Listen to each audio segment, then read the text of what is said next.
Good morning. A very warm welcome to the LearnBox Lounge this morning. Absolute pleasure to have you here with us. To those of you that have been to the LearnBox Lounge before, welcome back. It's great to have you back with us. And to those of you that are brand new to this experience, thanks for joining us, and it's great to have you here. Today we've got someone fabulous to come and speak to us, Ollie Milroy. But just before we start, I think it's worth just explaining what the LearnBox Lounge is, does, and what it's all about. So right at the very start of lockdown, we decided working from home, homeschooling, all those kind of things are quite tough, and it's quite easy to forget to take a break. So the whole purpose of the LearnBox Lounge is to give you that time to sort of switch off from other things, have that break, but also to be inspired and motivated by some of the best speakers that we're bringing to you. And today is no different at all. In fact, we've got someone really exciting. Normally, it's kind of quite an adult thing, but when I was speaking with Ollie yesterday, he was like, I do a lot of speaking in schools. This is more than suitable for children and young people. So we have put the sort of message out there, and hopefully we've got loads of young people and children joining us this morning. And I think children and young people ask the very best questions. Ollie has made it very clear there is no such thing as a silly question. He's happy to answer absolutely anything. So please do let your children and young people in your households take part if they've got any questions they want to ask as well. But also you feel free to ask questions too. This is about giving an opportunity for us to come together as a virtual community, to have a break and to listen to someone inspiring.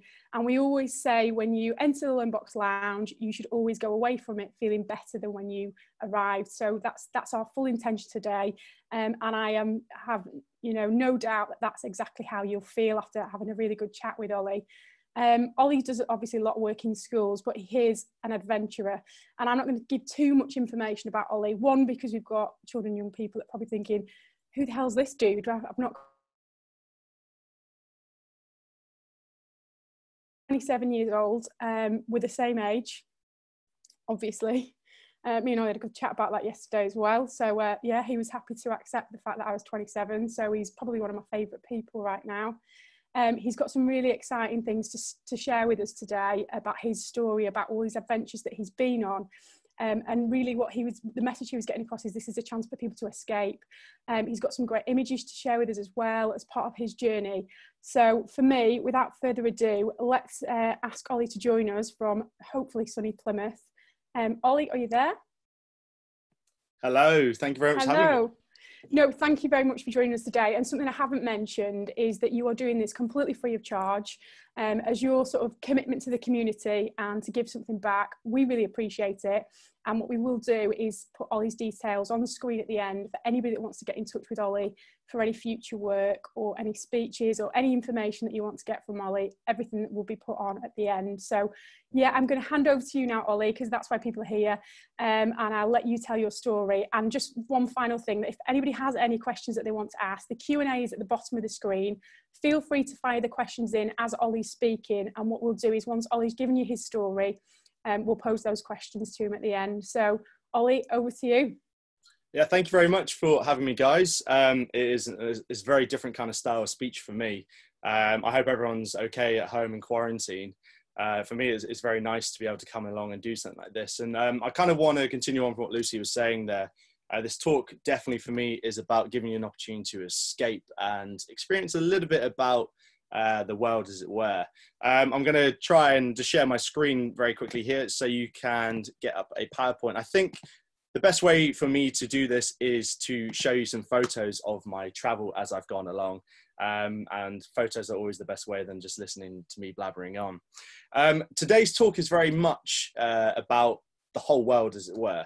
Normally I get brought in on different countries, and I do very generic talks on the polar regions predominantly or mainly. But this talk is about everything. I always like to start with this photo whenever I do a speech though. I will, by the way, try and keep this down to a minimum. I find myself talking a lot. But yes, I like to start with this photo because it sums up my kind of day job, as it were. And a lot of people, when I share this photo, don't really believe it's me. So just as proof, there we are. There is the actual outfit in the photo. But the reason people don't believe it's me is because I'm completely covered up. And there is a reason to that. It's not because I dislike the way I look. It is because in this photo, it is minus 30 degrees. Now, to kind of put that into perspective, that is 3 times as cold as your freezer at home. So go stand by your freezer and open it up and imagine it is 3 times as cold as that. So any bare skin you have on show, if I was to take my gloves off, 3 of them, and hold my bare skin up into the wind, I've got 1 minute and 30 seconds until I start getting some form of frostbite. So that is why we are completely covered up. But yes, this is what I look like in my day job. Now, people always ask me, how do you get to go to the Arctic? And how do you get to get these wonderful experiences?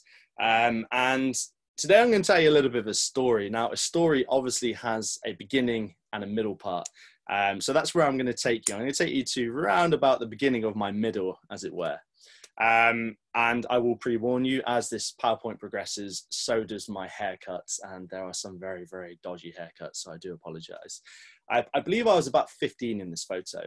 And I think this is quite a key moment for me, because you kind of spend your whole school life just going along with the flow, studying what lessons you want to do. Then suddenly you hit an age and they say, okay, Ollie, you're going to pick what you want to do for your GCSEs, but pick carefully, because that is what you're going to do for the rest of your life. Wow, that's quite a daunting process to try and work out at that age what I want to do.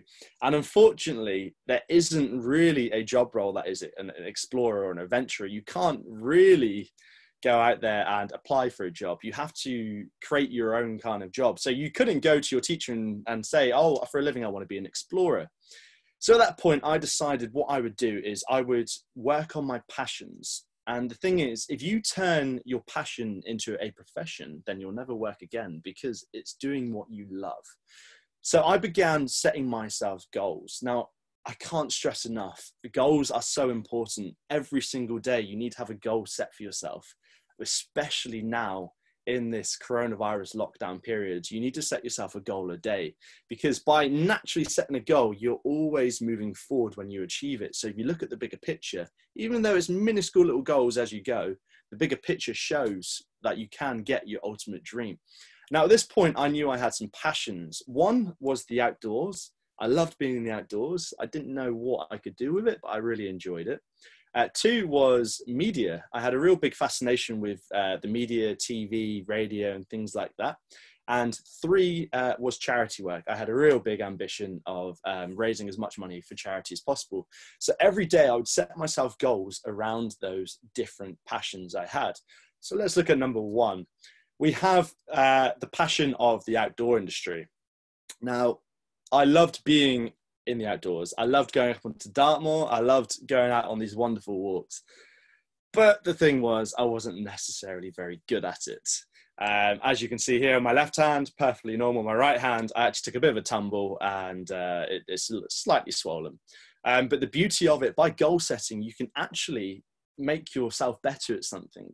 You can, that whole saying, practice makes perfect, it's very true. The more you do something, the better you get at it. So for that reason, if you love the outdoors and you get out in the outdoors every weekend or as much as you possibly can, you're naturally going to become better at it. I mean, my navigation's still a little bit, not great, but it's something we're working on and carry on setting ourselves those goals. I mentioned I had a dodgy haircut, but B, also this passion for the media. I was very fortunate. I started doing a lot of charity work and I actually got headhunted to start working for Heart Radio. Don't judge me too much, but my job title was a Heart Angel, which was absolutely fantastic when it came to filling out those job application forms. Heart Angel. But for me, the media was such a good scope and such a good industry. And I continued that charity work, but that charity work has always kind of fed back to me. And people always used to say to me, oh, you're so lucky for getting to work at Heart. But it's funny that the harder I worked doing my charity stuff, the luckier I got. I don't necessarily believe in luck as such. I believe the harder you work, the more opportunities you make for yourself. So it was via my charity work and working for Heart that I actually met a polar explorer called Anthony Jimman. And I began volunteering with him, dedicating my time, and I hit 18 and he gave me a job. And I basically said to him, I said, Anthony, I want to go to the polar region. And he believed in me and he kind of saw what I had to offer on the inside. And he said, okay, if you stay with me, I'll take you. And we'll create this expedition plan. Now, this is a very condensed version of our Arctic trip because I wanted to cover the whole world, as I say. Normally, I would get hired just for talking about the Arctic or the Antarctic, but this is like an overall. So, how did you get to go to the Arctic? I was 18 at this point, and it actually began out of mother necessity. It was a group of friends, and we sat in a pub with a map, and we worked out that we wanted to go to the Arctic and we wanted it for the Queen's Diamond Jubilee. Well, there's a group of islands called the Queen Elizabeth Islands. Perfect. They were named after her on her coronation. It seemed very fitting. And part of the island is Ellesmere Island, and Ellesmere has the highest mountain in the Arctic range, which seemed perfect. We wanted to go around about May, June. Perfect time to go is May and June. This couldn't fit any better. So the hard work began. To get to go to the Arctic is a lot of work. You have to train and you have to prepare. So every night, because that night is the coldest, we're out on Dartmoor. I don't know if you can see what's in front of me there, but we have car tyres. And we would pull 2 car tyres each and try and recreate the idea of pulling a sled. It is a lot of hard work, as you can imagine, dragging tyres across Dartmoor. Also very funny to get a big rock and put it in the person in front's tyre. And they drag it for the next 2 hours, and it is absolutely ridiculously heavy. Another reason we did it at night is because during the day we were sat in an office sending emails. This trip cost £100,000, and unfortunately I don't have that kind of money. I don't come from a very wealthy family, so we had to fundraise all this money. So on average we'd send 100 emails to companies asking for money and funding, and we would get 3 replies. 2 of them would be a no, and 1 of them would be a yes, but that yes could be £10, it could be £10,000. I mean, for example, we are having a tea party for the Queen's Diamond Jubilee. We contacted PG Tips and they gave us 10,000 tea bags. So yeah, some of them were a little bit interesting, you know. But we did it. We managed to fundraise via goal setting every single day and reaching those goals, £100,000 in 6 months, which is pretty unheard of within the expedition industry, unless you get one big sponsor. I was due to set flight off to my Arctic trip on May the 18th. May the 16th was my birthday. I turned 19. But May the 17th, I had my best day so far. And this is the day before I was about to fly to the Arctic. I mentioned that I did a lot of charity work, and I never, ever expect anything back from when I do these kind of projects of giving back to the community and trying to help people out, because I've always, you know, had a passion for charity. But once again, avoid the dodgy haircut. But I was very lucky to be selected to carry the Olympic torch. So I do have my own Olympic torch that will always be on display in any future houses in my house. But for me, this was such an honor to have the world looking at you for one moment whilst you carried the Olympic flame. And yes, I did practice running, so I didn't fall over because the world was looking at me and I didn't want to fall over with the flame. But this was an honor to be part of. And I actually finished running the Olympic torch around about 9 o'clock at night, but we got mobbed. Our bus got surrounded and security refused us to let us off the bus for another 3 hours. So I got home for about 1 a.m. And at 4 a.m. I got up and we drove up to Heathrow. And basically, I was pretty tired, but we arrived at Heathrow, not like you would for your normal holiday, because of the fact we had 14 bags of luggage. The reason we had 14 bags of luggage is you need to take everything you need to survive. We were 3 days away from the nearest help once we landed on the ice, which means you are 3 days away from the nearest hospital. So for that reason, your medical kit has to be quite full. For example, I had a slight problem when I climbed a mountain. Some of your teeth, especially ones with fillings, have little air bubbles in. And when you climb up, your air bubbles expand. And I had a tooth crack in half. And I lost half my tooth. So at that point, you get your medical kit out and you've got 2 options. You come with a little dentist kit. A, you can get a pair of pliers and pull your own tooth out. I hate the dentists. I will be honest, I'm an adventurer that's scared of the dentist. So I didn't want to pull my own tooth out because it meant going back after. And I actually got a filling kit, and it comes with this little putty. You mix two together and you put it in the hole and you bite down and you've given yourself a filling. But to know that you're 3 days away from the nearest help is quite a scary thing. Now, we flew out, we took 6 different flights, and we landed in a place called Iqaluit, and we were meant to be here for 1 night in a science base, but we actually got stuck there for a week due to a storm. So we wanted to use that time and go out and meet some of the locals. I'm a big believer, when you go to somewhere, you have to get out and see the culture and experience these people. So this is Simon. I call him Happy Simon, because he was always happy to see us. He was a bit of a Dell boy, so he used to try and sell everything he owned to us. But one thing to know about Inuits is they don't live in igloos. If you look over my shoulder here, you can actually see some stilts. They live in houses that are raised up on stilts. And the reason that is because of the snow. They get such a buildup of snow that they actually have to have their houses raised up as if it was on water. But incredible people, absolutely incredible. Very, very expensive place because everything you buy there has been flown in on 5 different planes. So by the time all the fresh veg arrives, it's all got moldy and a bit rotten. But I bought 5 chocolate bars for all of the boys, and it cost me around about £80. So just to highlight how expensive it is there. We went into some schools to meet some of the local school children. A very, very cool experience because the community is so small that one class had 1 boy who was 18 and 1 boy who was 7 in the same class learning the same things. But they are very big on learning Inuit culture. So half the week they study Inuit traditions and the other half they study mainstream curriculum. Now this is Johnny, our team member here. And he was an Inuit person. He was there to try and teach us a little bit about the culture as well. Also interesting about being in their school, we went out and played ball games with them at lunchtime. And all the dinner ladies there walk around carrying shotguns just because of polar bears. So that's very interesting to see. Now, we got the call whilst we were at the school saying, guys, you're going to be getting on a plane and you're going. The weather's all good. So this is me sat in our wonderful plane that was going to fly us to the Arctic. This is me in Heathrow, on the runway, but you wouldn't be sat in the pilot's seat in Heathrow. But here I am. This is a Twin Otter plane built in the 1970s. And this is what it looks like on the inside. There, unfortunately, is no stewardess that walks down giving you peanuts or drinks. You are crammed together like this amongst 2 guys. And I spent the whole flight falling asleep on Ben's shoulder, getting pushed back, falling asleep on Dave's shoulder. And there's a bit of a yo-yo. You are sat on, the only thing I can describe as is a bit of like a beach chair. And as our plane came into land on the ice, an alarm went off saying the plane was going to crash, and our pilot just flicked the alarm off. So they are very old planes, and it was very daunting being on this flight. Also, the only airport in the world where you have to help your pilot put the fuel in the plane.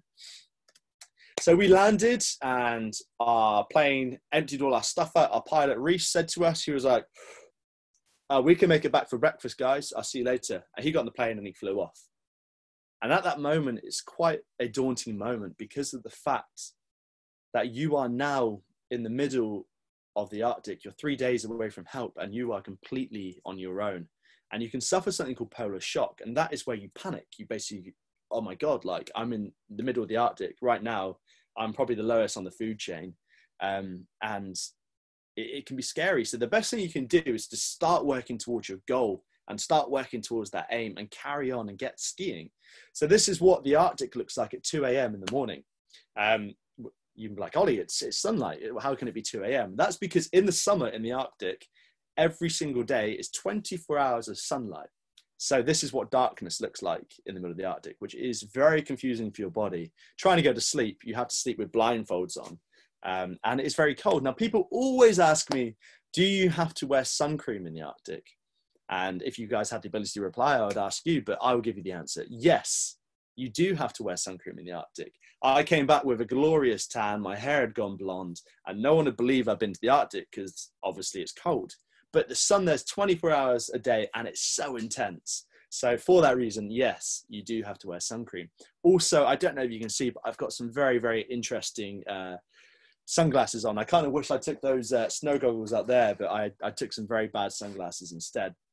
But the reason you have to carry sunglasses is because of snow blindness. Wherever you look is white, and white is reflective. So it reflects the sun straight back into your eyes. And snow blindness is a real thing. If you walk around, you find yourself squinting, and then within 3 days, your eyes will literally cook. So you have to protect them. If not, you will go blind. So snow goggles and sunglasses, I'm not trying to look fashionable when I'm there in my photos. It is because of the fact you have to protect your eyes. Now, we skied along and we reached a point where we were so tired that it's time to set up camp. And this is what our camp would look like. We have our 2 tents. Now, when you lay your tent out, you never ever walk where your tent's going to be, because there's nothing worse, and you'll be very annoyed if you get into your bed and where your head goes, there is a lovely footprint in the snow behind you. So for that reason, the rule is you never step where the tent's going to go. We can't use tent pegs because the snow is so deep. So we actually use skis, poles, ice axes, anything you can get your hands on, really. And then we build this massive snow wall around the outside of the tent. That takes around about an hour and a half, and you have to do it no matter what every night. And there's 2 reasons around that. And one of them is the weather. A snow wall offers a very good protection from the wind and kind of keeps your tents a little bit safe, and you sleep a lot easier without your tents flapping in the wind. Number 2 is also the same reason we keep all of our food outside the tent in the sleds, and that is because of polar bears. We are in an area where there are polar bears, and unfortunately, we look very tasty to a polar bear. If you ever see a polar bear, it already knows that you are there. Now, if a polar bear was to walk into my bedroom right now and stand up, I would be looking up at it, because they are incredibly big creatures. Just as kind of evidence to show you how big a polar bear is, this is a real polar bear's tooth. I'll just got the light a little bit there. And that right there is about the size of my hand, and that is one of its teeth. So we have to be prepared for polar bears. And the way we do that is when you see a polar bear, the first thing you do is you scream, "Oh my God, there's a polar bear." And you shout as loud as you possibly can to get everyone out of the tent. We all stand up and we just start waving your arms around, screaming and shouting. And if the polar bear still carries on coming towards you, you get in a big huddle and you carry on screaming and shouting. You're trying to say to that polar bear, "I'm bigger and scarier than you are." It's a polar bear. They are very big and scary. So trying to make ourselves look big and scary is a lot harder. So the next step after that is we actually have what we call bear bangers. And bear bangers are fireworks. And you pull it and you throw it and it bounces on the snow and it goes bang! And it scares the polar bear. Like hopefully some of you got scared there, just making sure everyone's still awake and still with me. And that scares the polar bear. And the idea is it feels like it's under threat, so it will run away. The next step after that was we had bear spray. Now, bear spray is a spray that you spray in the eyes. It's a bit like what the police would use. It's a bit like mace. And that is your next defense against the polar bear. Now, this is a little bit political, and I don't want to get kind of too into it, but we did have a shotgun with us. And we weren't there to cause any harm to these animals. We aren't there to, cause any damage, but you have to protect yourselves. And I always say this when I do a talk: if you are that close to a polar bear that you can use a shotgun on it, unfortunately, you have to, because you have to be able to look after and preserve your own life. Because if a polar bear is that close to you, then you are unfortunately on the menu. Now we wake up in the morning and you've got to do your morning routine. So I love this. This is the big thing about travel for me, is you still have to do the normal things like brushing your teeth. So you get up in the morning and you brush your teeth. Every morning I was brushing my teeth to this view, and these photos weren't staged. These are very candid. I had no idea I was being snapped. But whenever you brush your teeth, I just think about all the places in the world that I've had the opportunity to stand there and brush them, which might sound slightly weird, but I can't stress it enough. There are such beautiful places out in this world to be seen. And I'll go on to it a little bit later, but you don't necessarily have to go to these places like the Arctic, but you have this opportunity. We also used to call it a poo of a view. It's so stunning, and you still have to do these normal routines, as I say. So you get up, you brush your teeth, and you've had breakfast, and you gear up for the day. Now, I mentioned we fundraise £100,000 for this, and the reason and the way we had the ability to do it is you wear jackets that are covered in logos.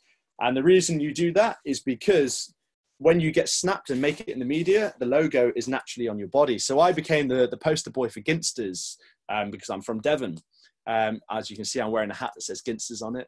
And it's our way of kind of fundraising.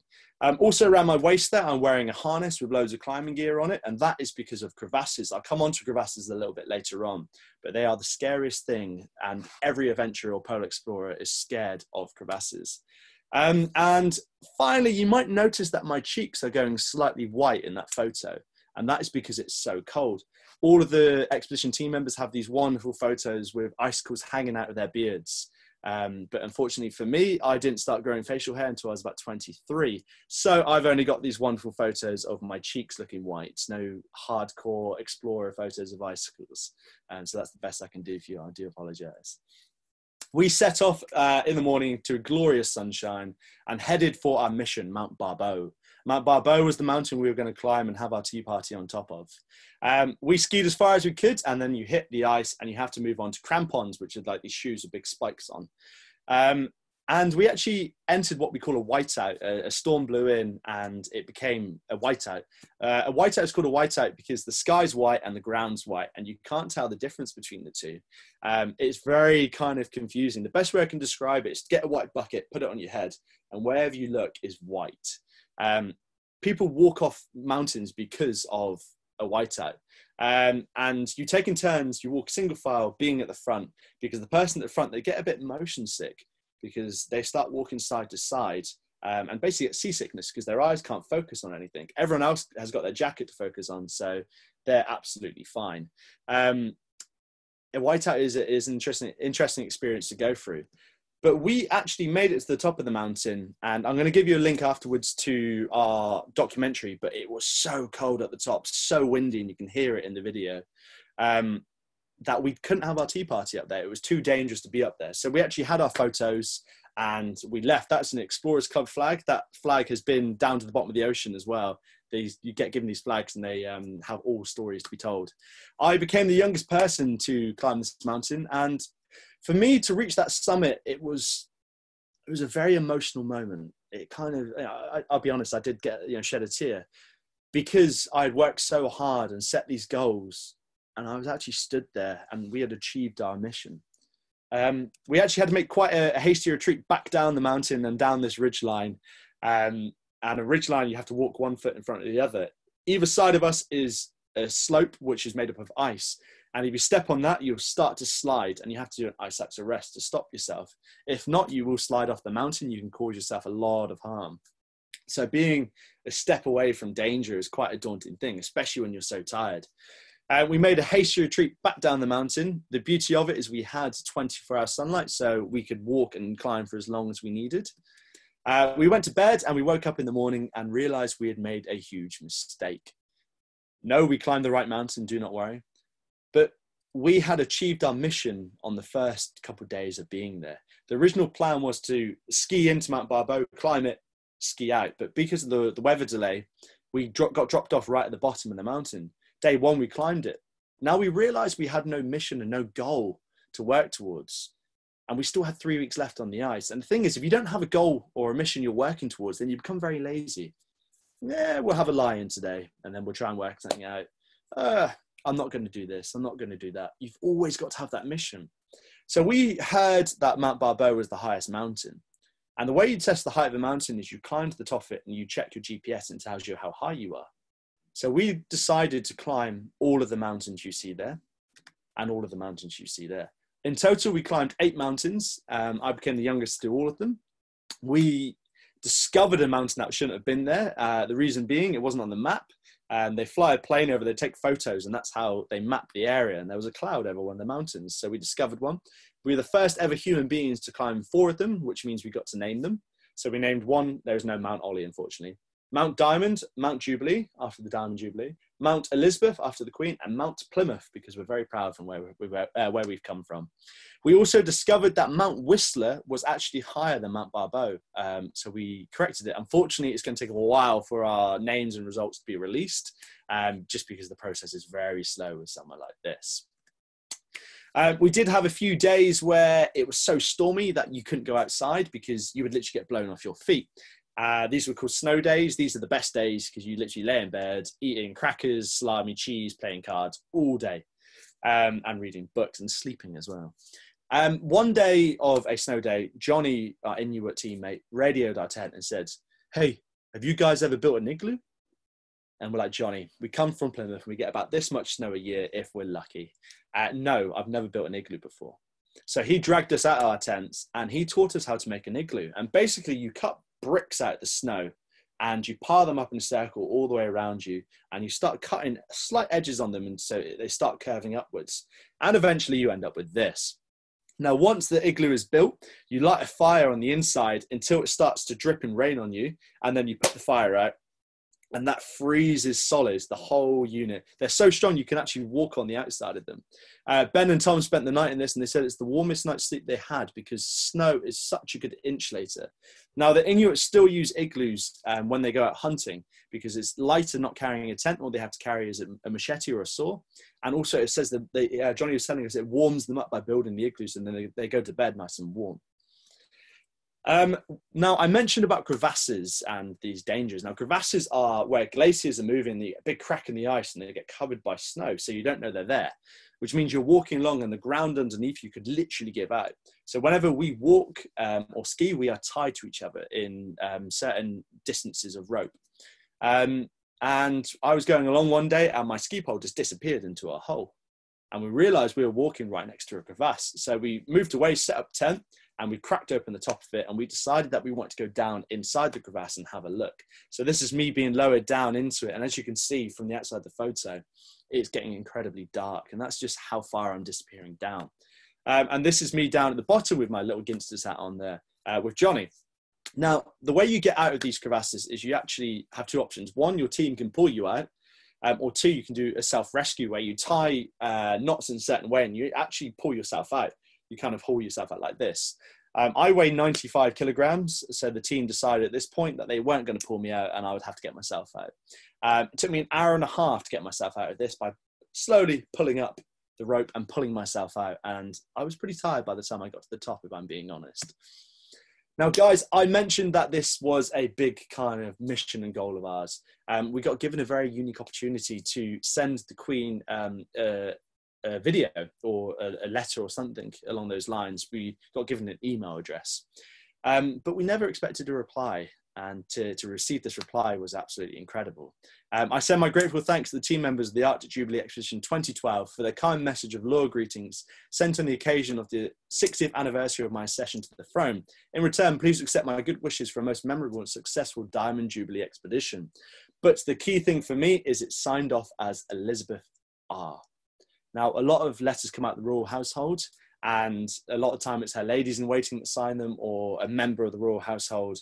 But for us, we got Elizabeth R, which means this is from the Queen herself. I mean, I don't think she sat there with a Mac typing it out herself, but she signed her name. And for me, that's incredible. I never expected this. That's probably the best reference I've got on my CV now, is a letter from the Queen. But for me, it was beyond believable to kind of receive this kind of notability from it. I never ever expected it when I set out to do these goals. We actually got a very strange phone call from a general as well, and Prince Charles actually became our patron of the project once we arrived home. A few general questions I tend to get. Did I see any wildlife? Yes, I did. I was hunted by a wolf for 5 days. It followed us, and every morning we woke up footprints outside our tents and wee all the way around the tents, and that's how they mark their prey when they wee around them. So knowing that there is some animal after you, you kind of get a bit worried. But we actually got picked up because it was right at the end of our expedition.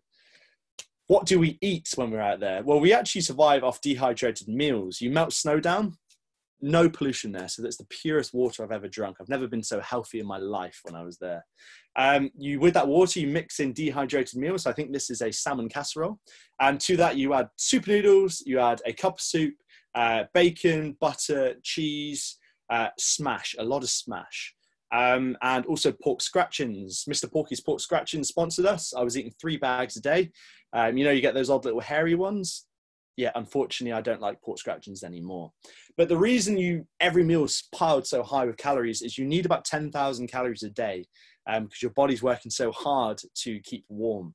I actually lost 1.5 stone on this expedition, and after quarantine now, with the diet I've had, I'm considering going off and doing it again just for the weight loss, because your body is working so hard. You're climbing mountains every day and you're not stopped. Did I get injured? Yes, I did. I suffered very badly with blisters. I don't know if anyone's ever wore winter walking boots before, but they're very rigid. And we received our boots 3 days before departure, and I was very relaxed on wearing them in. Apparently, walking around the office doesn't quite wear them in. So I suffered very badly with blisters. Every step I took hurt. When it came to climbing a mountain, starting at the bottom, feeling every step hurting, it's hard knowing that you've still got a whole mountain to climb. But I'm very glad it happened because of that. I now know how hard I can push myself mentally. Mother Nature is a very good thing in the fact she lets you forget the pain and you remember how hard you can push yourself. When we got back to the science base, my boots had to be left outside because of the smell, and we were in the showers and the smell was horrendous, and the skin basically just fell off my feet around the ankle. So it took a couple of months to actually recover from these blisters. It's gone through 3 layers of skin there, as you can see in the photos. Do apologize about the graphic image of my feet, not the wound, but just of my feet. But the key thing to remember with these places, you forget the pain. This is what you remember. This is us at the bottom of Mount Balboa, having just climbed it and achieved our mission, doing the YMCA. These guys are some of my closest friends to this day. You have to enjoy these places you go to, and you have to enjoy these experiences. It's absolutely incredible. And I can't stress enough the benefit and the importance of travel. Now, I got back and I realized that I'd fallen into the expeditioning world without even trying. So this is a photo of me with Sir Ranulph Fiennes, who is Guinness World Records have defined him as the world's greatest living explorer. And to suddenly be doing events where Sir Ranulph Fiennes is speaking as well, it's beyond belief. I found myself having beers with Michael Palin one night. It was just crazy, and how accepting the expeditioning world actually was of what we had done. We didn't ever expect to get so recognized for what we had achieved, but on the way back, we actually got paparazzi'd in the airport. When we hit our airline, we got the airline did an announcement saying that they had the Arctic Jubilee expedition team on board, and they bought us a bottle of champagne to celebrate. We had no idea, no one had planned it.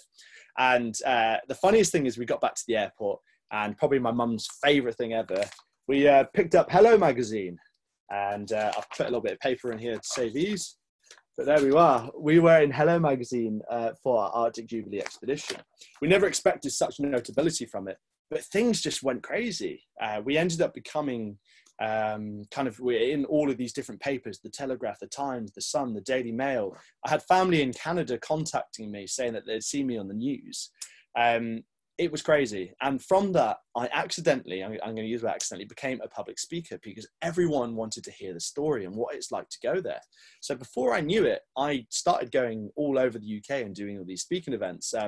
There's a Skype article there from where I was actually presenting over Skype to a school in Texas about 2 a.m. our time. Committed, I know. But it was amazing because it felt like I could give back and then hopefully inspire some young people to go off and live their dreams and their ambitions as well. In that first year of being back, I spoke to 75 schools and over 1,800 students, and I absolutely loved it. But where do you go now? There's something that you can suffer with, which is post-expedition depression, and that's because you spend 1.5 years of your life thinking nothing but expedition. You go away, you do it, you get this massive buzz, all the media, and then it just drops and dies. And what do you do now? Where do you take your life? So I actually began planning some more expeditions. On the left here is me training for a trip of bodyboarding the Grand Canyon. And on the right here, I was planning on rowing the Atlantic solo. Now, as an industry, the best way to get funding is to talk about it and get out there. And you have to say, I'm going to go ahead and do this. So when it doesn't happen, it can be very, very hard. Unfortunately, the expedition on the left, we lost our permits for the Grand Canyon due to political issues in America. On the right, I lost the sponsorship of my boat, and that was half of my budget. And that can be the hardest thing, is almost failing. But I think in life, you have to learn from your failures. Sometimes the failures teach you more than the successes. We should only ever look back in our lives to learn from it and see how far we've come. So the failures even though you've gone out there and you've said it's going to happen, it doesn't, you still have to appreciate them and learn from them. So I kind of took myself away and I said I wanted to get back into the passion of the outdoors. And I got given an opportunity to manage an estate that taught survival skills to kids. And I ended up living in the woods for 3 years of my life, which is quite crazy to think about. I think the longest I went, to answer this question before it was asked, was 3 weeks without a shower. And it's pretty grim by the end of it. But this is what I woke up to every morning. And this was all about me honing in on my survival skills and my bushcraft skills. And this is kind of what one of my camps would look like. We'd get 60 kids come in per camp and we would teach them everything you need to know about survival and how to light fires, how to get food, how to get water. But I absolutely loved being down and literally living in nature. It was fantastic. People ask me, how wild was it? Well, I mean, I did have a pet squirrel. This is Woody. Woody was my pet squirrel for 2 years. I hand reared her. And yeah, she was my pet for kind of 2 years, walking around the woods with a squirrel on my shoulder. She did eventually get wild. I slowly introduced her to the wild and she went off and got herself a little family. But it was such a unique experience. Unfortunately, when you live in the woods, when it rains, you never get dry. It is always, always wet. Now, the itchy feet began kicking in, as I'm sure everyone has got right now with coronavirus lockdown. I've got itchy feet like you would not believe. But I decided that I needed to go off and do something. Now, I spent the last 6 years of my life basically traveling non-stop. I'm not going to talk about every place because, I mean, there's Cuba, there's Jamaica and things like that I haven't really touched upon. But I am going to touch upon the last year and a half where I've been. And this is all the countries that are highlighted. This is where I've been. And I've actually sailed to each place. Now, I can't talk too much about certain parts of it because there is a little bit of a secret project that we were working on as we went. And I can't discuss it too much, but what I can discuss is the places I have been to. I'm going to go into more detail about some and less about others. And then I'll give you the opportunity to ask me some questions. I know that everyone wants to know how you get to the toilet in the Arctic. So I started my trip off in the UK and we sailed all the way down to Argentina and then into Ushuaia. Now, Ushuaia is nicknamed Fin do Mundo, which means end of the world, because it is the last bit of land before the Antarctic where everyone goes to. So everyone in this town is pretty much waiting for a boat to head down to the Antarctic. Now, I was here and I decided once again to get stuck in and go out and learn some about the culture and the people that live there. That's massive for me wherever I go. So this is me and my guide here, and we decided we'd go horse riding in the mountains. Now, don't get me wrong, the horse here looks very friendly, but unfortunately I'm quite a big guy, 95 kg. So I said to my friend, I was like, whenever I go horse riding, it always happens that they've got all these horses lined up, saddled up, ready, and they ask me how much I weigh, and then someone goes off and they bring out a horse from the stables that's hidden away that no one gets to ride. And exactly that happens. My horse comes out, and as they're putting the saddle on it, it bucks. And my friend spoke perfect Spanish, and the guide said to his friend, he was like, keep an eye on this horse because he's a bit loopy and he jumps. So my friend told me, all wide-eyed, white-faced. So I had a horse that was a little bit skitsy. But it was such an incredible experience. We got to go up in all of the mountains and ride these horses. And there's nothing better than seeing nature without any motorized vehicle. You're literally relying on an animal, as it were. And kind of experience some of the problems and stuff they had here. So our guide took us to this lake.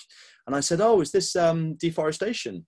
I didn't realize it was happening here. And he said, no, this isn't deforestation. This is down to animals. And this kind of damage was done by a beaver. Out there, and obviously in certain places in America, beavers are protected, but out there they are classed as vermin. They're a real big problem. If you hunt them, you actually get paid a wage. So there's people that professionally hunt beavers out there because of the fact it's good money and because of the damage they are doing. It's just an infestation to them. But Ushuaia was one of the most stunning places. And once again, I'm going to talk about how wherever you go in the world, guys, you've got to find beauty. You've got to find those secret spots. So this was the view from where I used to eat my meals. So on the left is my morning photo and on the right is my evening photo. But just to sit there by a lake looking at the mountains, it's so peaceful. I really enjoy nature because it's the only place where you can truly hear silence. Even though you can all go quiet now in your house, there's still noise. Only in nature can you truly hear silence, and that's why I love it. We set sail and we began heading down to the Antarctic. Straight away, sailing into ice, which is not a pleasant experience as such. Obviously, it takes a lot for an ocean to freeze because it's salt water. It's a very slow process, but you can literally see it happening. This is the kind of fields that we were going through. So it starts off with the water going all cloudy like this, and it's got a slight ripple as you're sailing through it. And it looks like smoky water is the best way I can describe it. And that is the beginning of it starting to freeze. And then it turns into what we call biscuits, because they look like biscuits floating all over the water. And then from that stage, it actually freezes solid and turns into ice. And then that's when you start seeing these little guys hanging around the edge, sunbathing. He's obviously looking very happy in this photo. But the wildlife we saw down in the Antarctic was absolutely incredible. You couldn't go a day without seeing something amazing and having a very amazing experience. We started arriving into these different areas. Once again, you can see a little seal on that iceberg there. But I couldn't stress enough how beautiful the Antarctic was. Wherever you went, you had to have your phone and camera ready.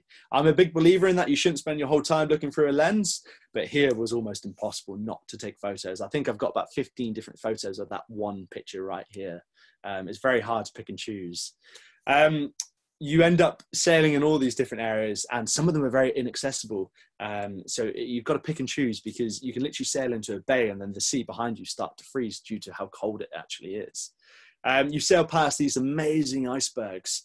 Some of them are sizes of countries, and it's incredible to think that these are just floating free. And we actually saw loads of whales, and I had the most unique experience where I was in a little tender getting picked up by the bigger boat, and out of nowhere next to me, a humpback whale surfaced on its side, and I could see its eye. And if I was to lean over, I could touch its eye. That's how close it was to me. And it was staring at me, seeing what I was, and my mouth was hitting the ground. That's how close I was to this humpback. It was the most incredible experience of my life. And you only get those experiences by accident and by being in these places. In the Antarctic, we went to a place called Port Lockroy. Now, Port Lockroy is an old World War II base. It was a secret project started by the UK government, and they sent those soldiers down to build this base. And they very quickly abandoned it, and someone discovered it. And to this day, it is still active now as a post, and it's fully manned. It's in the middle of nowhere, and sometimes they go weeks on end without seeing anyone. It's not actually very well paid either, the role. But inside it is a museum. I say a museum in the fact that they left everything when these soldiers abandoned it, and all their stuff is still laid out across their beds. So you can walk around it and see it and touch these items. So it's a very interactive museum. Also, Port Lockroy is the world's most remote post office. You can send post via Royal Mail from the Antarctic. So I posted a postcard to myself. It cost me £1.15, and I actually beat it home. 4 months later, it arrived home from the Antarctic, which is incredible. Done by Royal Mail as well. On Port Lockroy, you have the least priority. You get these penguin highways, and if the penguins are moving, you have to stop at the red flags and wait for them to go past, which is a very bizarre experience. It's almost like cars and waiting for the green man, but you've got to wait for the penguins here. And this was kind of like our final part of the Antarctic. We sailed through a valley called the Kodak Valley, and the reason it's called a Kodak Valley is you can't help but take photos of it. It's so stunning. I really can't stress enough how beautiful the Antarctic was. I could do a whole nother talk on the Antarctic and some of the videos I have as well. It's just incredible. We then went to the Falkland Islands from the Antarctic. Now, the Falklands is obviously a British territory, and they are the most patriotic people you ever meet. But they have penguins. So on the left, we have Adelaide penguins, and on the right, we have rockhopper penguins. Now, rockhopper penguins are famous for the fact they kind of jump up the rocks out of the water, and that's where they live. Also very famous for you young kids there, for Surfs Up. They are the surfers of the penguin world. We are very lucky we have access to a helicopter with the project we were doing, so we got to see these places in very unique angles. So this is the Falklands from the air. And the reason it's easier to fly around the Falklands, unfortunately, is because a lot of the areas of the Falklands you can't actually go onto because there's still tens of thousands of mines buried from when it was invaded. So a lot of the island is actually just fenced off and you can't go near it. So the island itself is quite big, but the accessible parts are less so. But it's a very interesting place to go to, I have to say.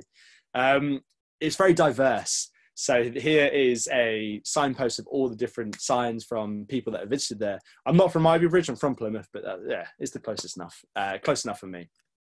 Went and I saw the opportunity to go see elephant seals. Very, very scary animals. They are massive. They make the weirdest noises and they look pretty lazy, but they are incredibly fast. That is as close as I dare to get to these animals. But the smell, I can't get over the smell. Penguins also are incredibly smelly animals as well. One of the traditions of the Falkland Islands is when you leave, you go up to this hill, you either leave one shoe if you're going to come back, or you leave two shoes if you're never going to come back. I left just the one because I never say never. You never know what's going to happen. So I like taking part in traditions and cultures and things when I go to these places. From there, we set sail to South Georgia. Now, we arrived straight into this bay and saw this old whaling station. This is actually a manned whaling station now. It's a museum as opposed to a whaling station because whaling obviously doesn't exist down there anymore. But you find all these incredible whaling boats and wrecks just sat on the beach where they've literally just up sticks and abandoned. So as I say, this is an operational museum now for history of whaling, and also the main hub. Also another manned station in South Georgia. And one of our guys actually went to school with one of the girls who was manning it, which is very bizarre to bump into them in South Georgia. But it's just incredible. Some of these guys that go there, they don't see people for weeks. I arrived on a beach and on the way in, I was like, there's a lot of driftwood on that beach. And it wasn't until I arrived and actually had a look, but it was all whale bones all the way along this beach. And it kind of shows the damage that we, as humans did in these places. But the recovery that's taken place when the whaling stopped has just been absolutely incredible. To see all these whales return into these areas. But it's quite a harsh history you have to learn when you go to these different places. South Georgia is one of my favorite places I've ever been to because of this one day we had on the beach. We went to a beach that had over 100,000 penguins on it. And these are such incredible animals. You're just going to get bombarded by penguin photos now. But I don't know if you can see in the background, you get these little fur seals. These seals, we nickname them angry seals. They're born angry because they will literally run across the whole beach to come at you and try and bite you. They just don't like humans. Whereas penguins have no idea what we are. So they're very, very inquisitive to what we are. And they say you bond with a penguin. So this is my chap that I bonded with. And I sat there and you literally sit on the ground and they just hop all over you. They're so curious and intrigued by what you are. And I call this one the Beatles because it looks like the Beatles album cover. But you can't take a bad photo of these guys. You really can't. You've got mountains in the background and these wonderful penguins walking around. It was just mind-blowing, absolutely mind-blowing to be there, sat with these penguins in this kind of environment. And you can see all the white dots in the background there. This beach was just covered in them. And I'm not going to say too much, but you will get to see these at some point. I guarantee it. There we are, some more penguin photos and mountain photos for you. South Georgia. Now, going into the Antarctic, there was a lot of rules about don't touch the wildlife, don't touch certain things. Whereas for us here, the real rules were no rats. So we were sailing in, so we actually had to put rat traps all over the boat. And when you arrive, they inspect the rat traps. And if you have any rats in the traps, then you actually aren't allowed entry because they had a massive rat problem in South Georgia from all the whaling boats. And it's only now that they finally got rid of them, but to the point it was destroying South Georgia rats, which is crazy to think. From South Georgia, we sailed up Brazil and we went up to Costa Rica. Now, Costa Rica, what can I say? It was the most hot place I've ever been to. It was average about 36 degrees. I lost a ton of weight again. And you get in the water to refresh yourself and kind of cool off, but the water was 32 degrees. But you have to go out there and experience these places. So we went to an animal rescue center and I got the chance to work with some sloths for the day, and I absolutely loved it. Sloths are just the most incredible animals. They're like big babies, they really are. Yeah, I don't know what else to say about sloths, but I adore them. You've got to go out and you've got to see these forests and these environments. And I'm always a big believer, if you can, climb high, because getting an aerial view over the place you're staying is absolutely incredible. It's almost a must. After Costa Rica, we set sail for Mexico. Now, Mexico, this is my bit of civilization, as it were. We went into Cabo San Lucas, which is nicknamed the Ibiza for Americans. So it was very much being in civilization. But even then, you can still find the culture and you can still find the mountains and the things to take part in. Obviously, you've got to do a fun run whilst you're there, and that's me dressed as a bunny rabbit on national Mexican media, doing a fun run, because you have to take part the cultural side of things as well, obviously. So a local guy told me I had to do the fun run, and you have to do it as a bunny rabbit. Why not? Once again, climb high. This is a view from a mountain that we went up. You have to be able to go up and see these things. I can't, like, just the views you get. People always ask me, why do you climb mountains? And it is always the view. That's why you do it. After that, we set sail for America. I got very lucky, got a flight over Hollywood. I'm not going to talk too much about America, because obviously it's a very, very touristy, well-known spot. But once again, you've got to go out there and you've got to do the things there that the locals do. So there we are at a Padres game. And after that, we headed across the ocean to Australia. Now, Australia, I really regret that I didn't get a lot of time there. But this is the Great Barrier Reef here. And I was very lucky. I did a lot of stuff over the outback. And I got to see some incredible sights. So this is one of my Instagram pictures, actually. We flew over a rainforest, and about 1,000 birds flew up. And a bit daunting when you're in a helicopter, so we have to fly up quite high. But just to see these sights are incredible. Australia it's almost a forgotten remoteness, because it is such a incredible place that there's so much you can discover and explore whilst you're there. From there, we set sail to Indonesia. And we went straight into Komodo Island. Now, Komodo, obviously, the Komodo dragon is where they live. The Komodo dragon, incredibly scary animals. They are so big, like you wouldn't believe. But it's so fascinating to see and get the opportunity to kind of see these wildlife in their own environment. I discovered something which I never thought I would be able to do in Indonesia. I discovered a whole new world, and that was the world underwater. I've always been a little bit scared of going underwater because of my ears, but I had such a fascinating time, and I can't stress it enough or recommend it enough. You've got to try everything. You almost have to say yes to every opportunity you get, because I discovered this wonderful whole new world that offers so much underwater. The wildlife that exists under there, seeing it in its own environment, it's just incredible. Indonesia was such an amazing place. But there was one downside to it, and that is there is a lot of pollution there. But obviously, as a Westerner, it's very hard to go in and you don't want to preach. You don't want to say, no, this is wrong. It's their culture, their being. But you can obviously do your own little part and try and encourage, But you never want to go in there and try and make a change or change their ways. You almost want to go in there and just do your own little bit. And I'm a big believer of leave no trace, leave nothing but footprints behind. And you can, rather than contribute, help.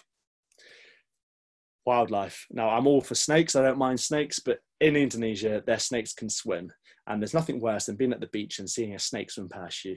That for me is a big no. You've got to go out there and see some of their temples and some of their sanctuaries. So this is me at a monkey sanctuary, a monkey temple, basically. The monkeys rule the roost. They do what they want. And this is living proof. If the monkey wants to sit on you, the monkey sits on you. That's it. The one on the right here, it's called the king. And apparently the king of the monkeys doesn't like tourists. And the king doesn't go near tourists. The king decided he would jump off the tower and land on my shoulder. And my guide went a bit like, wide-eyed faced, because the king was on me. But I had no idea it was the king until after. But apparently the king likes to bite tourists. So you've basically got to go out and see these things and see wildlife in its own kind of environment. Almost beauty out of necessity. This is a rice paddy. Obviously serves a big purpose of creating food, but so beautiful as well. This is me waltzing around a rice paddy, or almost feel like I'm sharing holiday photos of the family here. But you have to go out and see these wonderful things, guys. I can't stress it enough. I know I keep saying it. Almost you want to see it from every angle possible. So the sea, on land, and also from the air if you can, because you get to see wonderful things like this. This to them is just a livelihood, but for me, it's so beautiful and so stunning to see, From there, we went to Singapore, and I was in Singapore for 2 days, and I think I spent about £2,000 on meals. Singapore is probably the most expensive place I've ever been to, but it's a unique place to see and experience if you can. And then I came home. Now, this is one thing I want to finish off talking about, really, is this ability to be able to go out and see these wonderful things. A lot of people will be saying, you're so lucky, you've been given that opportunity. But even these wonderful sights, I've seen some of the most incredible things whilst being at home in the United Kingdom. So this is me up in Scotland, and just seeing those kind of views across Scotland. Once again, that's why I climb mountains, is for these views. And it's literally on our doorstep. There's what I call a bubble of comfortability. Everyone lives in these bubbles and they don't like breaking outside that bubble, and they create excuses for why they can't do certain things. Now, I understand there are certain things that tie people down, but people do make excuses for why they can't go and do these trips up to Scotland and into Wales and things like that. All I can say, guys, is you have to experience it. Do it at your own level. Set yourself a goal of achieving something every single day, something a little bit different, maybe something that takes you out your comfort zone ever so slightly. And naturally, you're going to progress and almost create yourself a new kind of persona in some ways, and get these wonderful experiences. It happens so naturally. By setting yourself goals, you're naturally moving forward without even realizing it. And that's how I kind of ended up getting to where I've got to. Once again, this is in Wales. It is right on our doorstep. And this is what I've been trying to do as much of as I can in coronavirus lockdown, is getting out there and seeing the beauty as much as possible. I'm very lucky that I've got Dartmoor just up my road. So yeah, it's incredible what we have available. You can get as technical as you want, or you can get as non-technical as you want. It's completely down to you and your own comfort zone. I'm going to leave that one up there just for a finish there, guys. Thank you very much for listening to my story. I know it's been quite a long chat, and I do apologize for that. I'm going to stop sharing my screen now and go back to this to answer any questions that you guys might have. Ollie, thank you so much. What a roller coaster of an adventure. I think there's probably a lot of us feeling like we're desperate for a holiday now. Some of us that feel like our lives are quite boring in comparison. There was points where I felt lots of different emotions, including quite sick with the blisters. So thank you for that. Woody the squirrel, really liked him or her, I'm not sure. We've got lots of questions, so if we can fire through them, because we've had some really great ones. Some great ones from the children as well that are listening in. Poppy would like to know, did you get frostbite?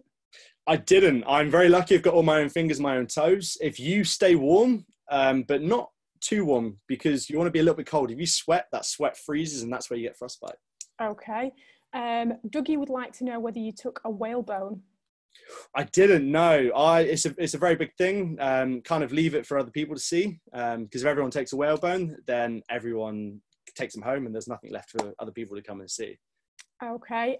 Madeline would like to know, how did you get the polar bear's tooth? Simon actually gave it to me. Simon had come across a polar bear which had died, unfortunately, and took everything from it to use as educational stuff. We've had a couple of questions about how you went to the toilet. My answer to that is very quickly. You've got a minute and a half until your skin starts to freeze. So you build a little snow wall around your toilet, and you use ice blocks. You don't want a sharp one as toilet paper. You want a nice soft one, because you can't use toilet paper. It leaves litter. So. Right, I won't ask any more about that. The snow wall is amazing. It looks like bricks. How did you build it? It's actually very compacted, the snow there, because it's under so much weight. So you get a wood saw and you cut into the ground, and you can pick up a solid brick. And it's just amazing because it doesn't melt. It's so cold. Wow. We'd like to know what you eat for breakfast and how you get the water for brushing your teeth and drinking. Good question, that one, actually. We eat porridge. I hate porridge as well. It's funny, every team member had to bring a gift for the expedition. I brought chocolate chips with the porridge. Every other team member brought gin.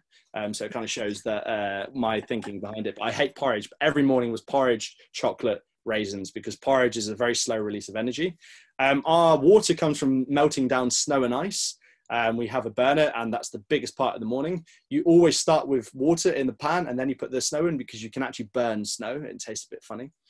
Fun fact for you. But yeah, all our water comes from the snow itself. Is the purest water you'll ever drink. Chocolate chips or gin? I know where my loyalties would lie. Was the camaraderie of the team solid? And also, how did you keep morale of the team strong? Great question. That's a very good question. It's not something that we often get asked either. Yes, it was, but you are literally in everyone's pockets all the time. You can't go to the toilet on your own. You actually have to go with someone with you with protection. So you're always with people, and you never really get alone time. We were a very strong unit as a group, and every night that proved, but there were moments where you argue over the tiniest little things. Really is. But that's why you have to take the right people. You have to do a lot of stuff before you go to make sure it is the right people. I'm sure a lot of families can relate to that in lockdown as well. Also, I forgot to mention morale-wise. Oh, sorry, Telling stories. I'm a big storyteller. My friends will tell you that all I do is tell stories constantly. that's a massive one that comes from the trips. Brilliant, thank you. Have you ever had any serious injuries or near-death experiences? Yes, I have. I almost got blown off a mountain. I've been very lucky. I've not been too badly injured. I did fall off a cliff once, and that photo is on my Instagram. It is a kind of scratches all down my legs. That was the closest I've come. But I was blown off a mountain almost, and I had to do an ice axe arrest just because the wind was so strong. But apart from that, I've been very lucky. I've been out on some dangerous days. I mean, I did one day where 13 people died on the same mountain I was on, just in an avalanche. So it is a very dangerous industry, but if you do things right and do your safety checks, then you can be very safe in it. Okay, I've got somebody saying, I imagine your travels have shaped you as a person and given you a new perspective on the world. What is the one thing you would recommend everyone do at some point in their life? Climb a mountain. I can't, like, every time it's always climb a mountain, just because you need to take a good 15-20 minutes sat there and not say a word, just be in your own mind. I know a lot of explorers that go off and write books, and they will go find somewhere that's silent, because silence is so healing. And just looking out over all the view is just incredible. I recommend everyone climb a mountain. Wherever you go, if you get the opportunity, climb a mountain. My take from your story is your motto would probably be climb high, because I think you said that quite a few times. Yeah, I really like that. I'm going to steal that. Yeah, okay, well, as long as I can have royalties, you can have it. Okay, Holly would like to know, as an explorer and adventurer, do you find it hard to settle in one place for long periods of time? Yes, this is something. It's an ongoing battle that a lot of us have, is because, I mean, in the last 6 years, I've been home for about 6 months, and trying to lay any form of roots is quite hard. I mean, relationship-wise, it can be very difficult, because you need to find that right person that kind of A, wants to do it with you, or B, understands what you're trying to achieve. That can be a real difficult one. But yeah, it comes with its difficulties. It's a very fine balance of trying to weigh it up. A lot of explorers, they end up retiring as soon as they get married, as it were, because they tend to have different focuses and things like that. But my kind of aim is to get into something where I can take my family with me, and do things like that. So it's all about finding those fine balances, definitely. Sounds good. It's very hard. How many adventures have you been on in total? Ooh, that is a very good question. It depends what you define as an adventure. I think it's down to your own definition every day. I mean, if people decide as a family they're going to go off and they're going to go hike a tour, or they're going to go on a 10-mile walk that they've never done before, that to them is an adventure. So it all comes down to how you define an adventure. But I mean, I couldn't count on my hand. I've traveled 48,000 miles on ocean this last year and a half. I've crossed the Atlantic Ocean 6 times. I've crossed the Pacific twice. So it varies, I couldn't count, unfortunately. A little bit busy. Yeah. You said your favourite day so far has been the Olympic torchbearing. What would you say could top that in the future? Hitting a pole. I would love to have a moment where I arrive at a pole, either North Pole or the South Pole. I think that would be a big moment in my life, definitely. And just little things every day. I like to do one thing that pleases me a day. And it's obviously been quite difficult with Corona, but you make your own kind of opportunity, and you make your own happiness, as it were. So I like to try and set out one thing a day that can not quite top that, but make you feel that buzz. Brilliant. Is there a specific place you'd like to revisit? Antarctica. In a heartbeat, I would go back down to South Georgia in the Antarctic, just because it was emotional when I arrived on the beach and all the penguins came running up to me. It's like a welcoming party, and I just cried. It's so emotional. Such a beautiful place as well. The Antarctic was just so incredible. I really plucked at your heartstrings. I would go back there in a heartbeat. Yeah. Sounds great. Staycations will be popular, at least in the short term.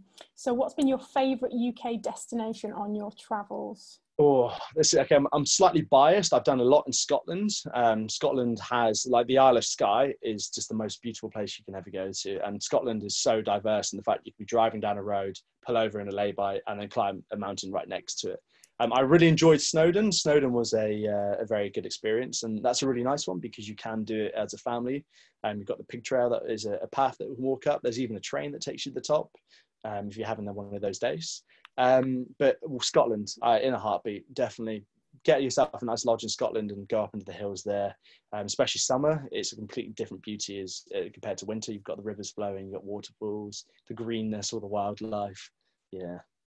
Thanks, Ollie. Great question, Billy. Thanks for that. We'll all be off to Scotland as soon as we can. Did you touch a penguin or a whale? I unfortunately didn't touch a whale. I had the opportunity to in some ways, but I was more gobsmacked as what was happening. Yes, I would say I touched a penguin, but it more touched me. It kind of jumped on my back. So the penguins, if you sit down and you keep still, they're all over you anyway. We try and avoid getting too involved with the wildlife. So a big thing out there is obviously you don't feed the animals and you don't step in. So when all the film crews and stuff go off down there, none of them will get involved. I know there was that big situation where they dug out all the penguins, that hole in Frozen Planet. It's just a very interesting one. You're not meant to get involved and assist them in any way. So you want to try and avoid touching them. But obviously if they touch you, then it's a different story. Okay, just heading back to Scotland for a moment. What is your favourite mountain in Scotland from Jackie? Oh, I actually wouldn't be able to tell you. I would say my favourite area is the Isle of Skye, just because it is such a stunning area. But each mountain offers its own uniqueness, different views, and also different kind of technicality is the word I'm looking for. It was actually Scotland where I almost got blown off a mountain. So that was, in terms of me, was more dangerous than the Arctic at that point. So Scotland does have its mean side if it wants to, but just the views. Every mountain has a different view. You can find a mountain over a loch, brilliant. You can find a mountain over a valley, brilliant. You know, I couldn't pick. I really couldn't. Isle of Skye is my favourite area there for sure. Okay, thank you. Poppy would like to know, how many trophies do you have? That's a very good question looking around my room. I got a fair few awards in my school for commitment to the community. I've been given this certificate right here is an award from Plymouth City Council for my contributions to Plymouth. I've been given good citizenship awards from the police force. I was the face of charity for 2010, sorry, I don't know where that came from. Got my Olympic torch certificate. These are kind of mixture of certificates behind me. But I've only got the one trophy actually, and 5 medals, for one of which is chess club. So I think I might have more trophies than you. Oh, what a shame. And there was me worrying that I'd not done enough. What was the most deadly animal you've ever encountered that's come from Hannah? That's a very good question. Probably polar bears, to be honest. Seeing polar bears, as I say, if you can see a polar bear, it knows about you. And that's quite a daunting thing, because it's not until you see a polar bear, you're like, oh my God, actually, that is a big animal. You don't really appreciate their size until you see them in person. So probably polar bears. Technically, that's that photo of the snake I showed in Indonesia. Water snake is the most dangerous snake in the world, but they've got very fragile teeth. If you get bitten by a snake in this little bit of your skin, then unfortunately you're in a bit of trouble. But if they try to bite your hand or something, then they snap their teeth. It won't do any damage. But they are technically the most poisonous snake in the world. I think I've been to either the same monkey temple that you've been to, or and I was absolutely petrified. I was jumping all over, it was horrible. Okay, have you been to Hawaii, or would you like to go? Okay, so the boat I was actually on, we get given periods to go home and see your family, because obviously it's quite important, you need a bit of respite. And I went home, I picked my period when they went into Hawaii, but they were only meant to be there for a couple of hours, but they had to stop and wait for a week. And I missed the Hawaii trip, and I'm devastated, because there's a few of my friends on it, and they all went out on surfboards, and there's a photo at them in Hawaii from a drone, sat there on surfboards, and they've all got it printed and on their wall. You got to spend time with your family, though. Yes, this is true. Yeah. How many countries have you been to?